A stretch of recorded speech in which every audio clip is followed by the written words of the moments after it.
Hello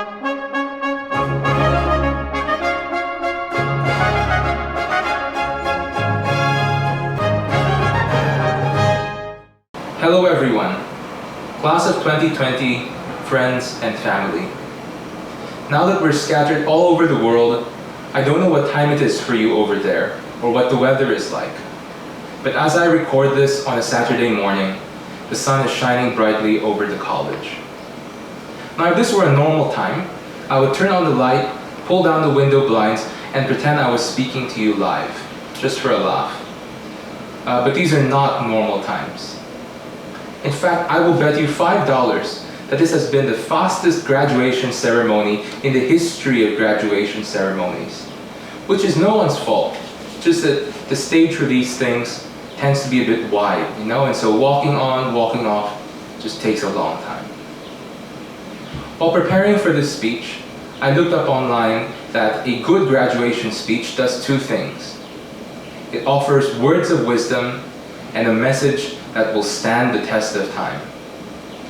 Unfortunately, I don't have words of wisdom to offer you. Partly because this is also my first pandemic, and partly because when this airs, I will just have turned 22. But on the subject of timeless messages, well, I've been rereading lately a book called The Decameron, which was one of our required readings for Literature and Humanities way back in our first semester of our first year together. The Decameron was written by Giovanni Boccaccio in 1353, only 2 years after the Black Plague ravaged his hometown of Florence. And the book is about 10 young men and women who kind of go to the countryside and escape and wait out the plague by telling each other stories. And I didn't get it back then. I thought it was a bit dry, like it needed more excitement. But I think I get it now.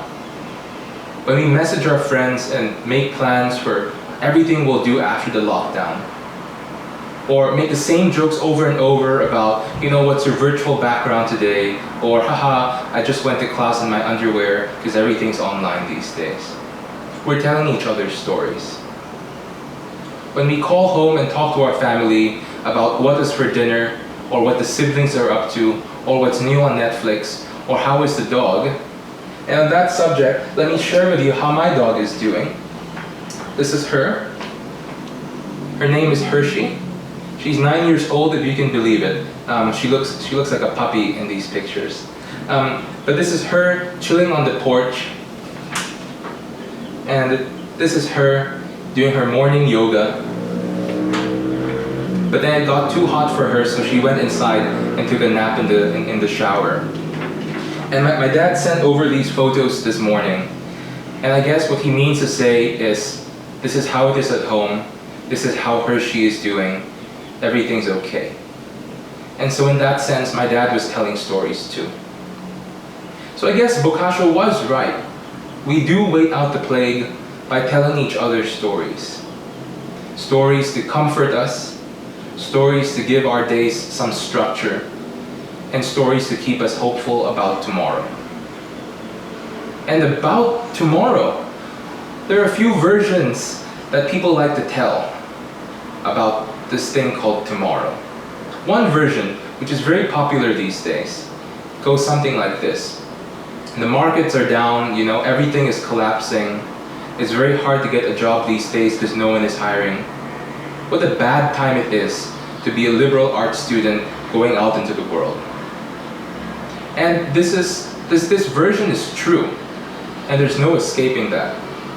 But it does seem to me a little bit short-sighted, like we're kind of missing the point here.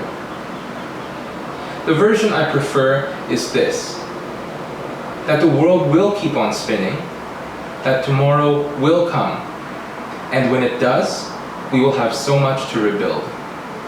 And that it will take all of us together, historians, anthropologists, mathematicians, scientists, and yes, even economists.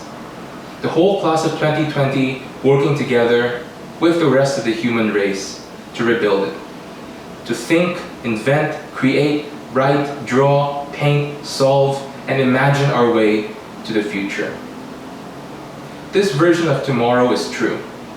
Or at least it will be if we make it so. Thank you for tuning in and stay safe.